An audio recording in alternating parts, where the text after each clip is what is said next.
Hello everyone, Ember here, and welcome back to a new video. In this one I'd like to talk about a bunch of new card reveals for the set Paradise Dragona that were revealed at Worlds. So there was some new illustration rares, previously revealed Latios, Latias EX, Execute, and Alolan Executor. I'd personally be very surprised if we don't see a Latios EX, be a bit weird to see Latias but not Latios, but kind of implying that they maybe won't be releasing a Latios EX, I guess, from this reveal, but interesting nonetheless. Got some very cute executes, just kind of like chilling around. Reminds me of the minions a bit. Got a very nice Alolan Executor EX artwork, so going max rarity for this deck will be very, very fun. But yeah, some lovely artwork there. Also got some new card reveals, but just to recap, for those of you unaware, Paradise Dragona will release in Japan on September 13th, so pretty soon. In English, we should get its cards, however, in Surging Sparks in November. So we're not going to get this stuff in Stellar Crown, but we will, get this stuff in Surging Sparks. It'd be very weird if they didn't put it in Surging Sparks, put it that way. But yeah, we've got a Flygon line to take a look at, and we've got a Trapinch with Call for Friends, which is kind of like just Call for Family basically. Quite nice thing to have in this kind of deck, but you might just want to leave, like a Cleffa or a Mimikyu potentially in the active spot, but nice to see. We have a Vibrava, which sadly just isn't very interesting. We do, however, have a Flygon EX, which is very cool. 310 HP, retreat cost 1, fighting type Pokemon weak to grass. Has two pretty interesting attacks actually. Stormbug for 1 fighting says 130, and you may switch as Pokemon with a Pokemon on your bench. So you don't have to switch, you do have the choice to remain in the active spot. But I do feel like, I do quite like this attack because it does mean that you can switch into things like Mimikyu potentially, or Iron Valiant if you want to get an extra 2 damage counters in there. Although of course you're leaving Iron Valiant in the active spot for a turn after that. But what it is interesting though is that it does have some synergy with the next attack. So Peridot Sonic, I think it's pronounced, for a water fighting metal, does 100 damage to each of your opponent's EX and Pokemon V. So I think the kind of deck that they're trying to push here is that you manually attach those 3 energy, and you basically just use Stormbug until you have enough energy to use Periodic Sonic. I'm just going to call it Periodic Sonic. But I think that's what they're going for here. I mean, you could use stuff like Crispin and I guess like the patch card thing that came around. Was it Energy Sticker that came around in 151? Like there are ways of powering this up, but like Crispin's probably your best bet. But I do kind of worry that that your opponent will just see this coming a mile away and not really bench too many EX Pokemon or anything. Like some decks can't help it in order to function. Like future decks would really struggle to play around this. But aside from them, I do think that a lot of decks could successfully just not overbench, and you would struggle a bit, I think, to take all 6 prize cards in the end. But I do think it has some potential because the first attack is very useful for being able to switching into things like Snorlax or Mimikyu. So yeah, seems like a very fun card to play around with. And we also have a Duraludon, which is super boring because now, of course, Duraludon evolves into Archelon. It's a 300 HP, so up there with the likes of Blissey. A metal type with weakness to fire, resistance to grass. Does have a very strong ability, which we're going to call it No Name for now.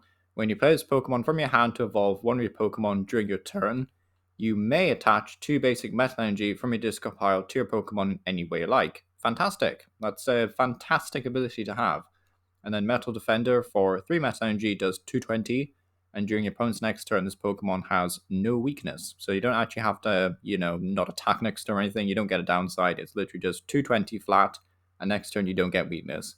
I think this card is pretty strong, actually. It seems very strong. It's got a lot of HP. It's dealing solid damage. The ability is very strong. It's like not quite as powerful as maybe some of the other EXs in Standard, but I definitely think this is a very strong card. The ability itself, is reason enough maybe to experiment with this card. Even if the attack is nothing too special, but I could definitely see a world where you pair like Archaludon with another big, bulky metal type Pokemon, for example. And I do think this could be a bit more consistent than Matang sometimes. So yeah, it definitely seems like a very, very solid card. Then we have a Bravery, and sadly Bravery is super boring. Don't know why they reveal boring cards, but yeah. we can skip right past that. We have a Gimme Ghoul, which allows you to search your deck for 2 basic energy. Although I'm pretty sure we have a Gimme Ghoul with like Call for Family or something, so I'm not sure if this is a strict upgrade in the Gimme Ghoul EX deck. Not Gimme Ghoul EX, Goldengo EX, sorry, but yeah, Gimme Ghoul. It's okay though, like it's not a bad attack. We then have a Goldengo with Rich Strike, which does 30 damage, and if it evolved this turn, it does 90 more. So you can do 120. Spoiler alert, there was a Bisharp in the Sun and Moon era that had the exact same attack, and I don't think it did anything in Standard. It might have been slightly different. You know, it might have been slightly different wording, but yeah. It's a bit of a weird card to reveal, but yeah, nothing too great there. Surfer turn, 100 damage. You may shuffle this Pokemon or cards attached to it into your deck. So, again, a bit similar to Flygon. You know, you could do some bouncing around with stall Pokemon, but, you know, I mean, maybe there's something fun to be had from Goldengo, but doesn't seem too super strong. Then we have a Smoochums, which Nelly featured in its own video, so I'm glad I didn't go ahead and make that video. But yeah, this is actually the first Smoochums since before Legacy, I think. It's like the Diamond and Pearl era when there was the last Smoochums. It's crazy how long ago it's been. So yeah, it's fantastic to see this Pokemon return. Hopefully that means we'll get some other cards for Pokemon that just don't get any love or representation soon. You know, like Tarantrum, you know. But you know, hey, we've got Happy Kiss here for 0 energy. Search your deck for 2 Psychic Energy cards and attach them to your bench Pokemon in any way you like. Not bad, actually, not bad. I think definitely the TM Energize is probably a bit safer in this format just because of how brittle 30 HP is, and you know, spread decks are still alive and kicking, but you know, I definitely don't think this is the worst thing in the world, and I could definitely see this seeing a decent amount of experimentation, really, and you know, definitely in GLC for sure, but you know, so yeah, Smoochum's not the worst thing in the world, but nothing too crazy. We also have Surfer, switch your active Pokemon with one of your bench Pokemon if you do draw cards until you have 5 in your hand. That's kind of interesting, actually. We have sometimes seen supporters like this in the past, but usually when they've been bad, or like why they've been bad really, is because they give you a choice of something between like, you know, shuffle draw 5 or switch. This is saying switch plus draw power, which, you know, could be pretty good actually. So I'm curious to see if Surfer ends up seeing a bunch of play, because that's not actually the worst effect in the world. Not when, you know, some decks can bin their whole hand in the first turn of the game and stuff like that. So yeah, I could definitely see Surfer actually having some niche use here and there. Then we get to a very fun reveal, Counter Game, which is a reprint from, I think it was Lost Thunder, I think this card came out in. If you have more prize cards remaining than your opponent, the attacks of the Pokemon this card is attached to cost colorless less. Fantastic, just a bit of an upgrade for single price decks in general, that also could be useful for, you know, certain EXs. Can't think of any off the top of my head that would really want to use this, but you know, it does make some attack costs a wee bit more payable. It's very easy to find with Arven, so you know, I definitely think this card will see a bunch of play. Seems like a very, very strong card. Then we have Helper Bell, which don't think is particularly good, but it's interesting at least. And you can use this card only if you go second and only on your first turn, so very specific. And you search your deck for supporter card, reveal it, and put it into your hand, then shuffle your deck. I'm not really sure why we needed this card. You know, if we ever get a Pokemon attack that discards a bunch of supporters from your hand, then maybe, I guess.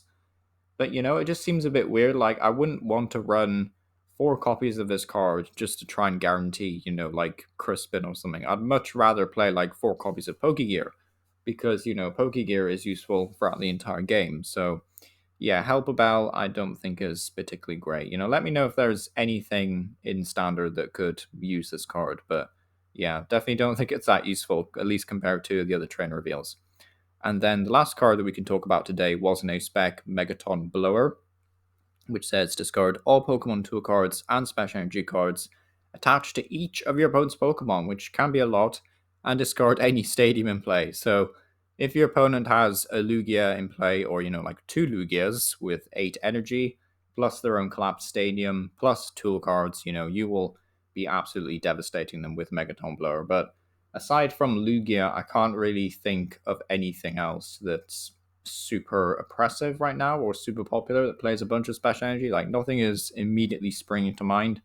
this card could be quite devastating and expanded, all that double dragon energy and stuff. But aside from that, I don't think this card is actually that impressive. Like, it seems very strong at first glance, but to be honest, I think a lot of players would rather have the gust effect or the additional damage. But, it's a very strong effect, though, and worth keeping an eye on. But yeah, I think Counter Gain is honestly one of the best reveals here. Smoochums, really cool to see that come back to the TCG.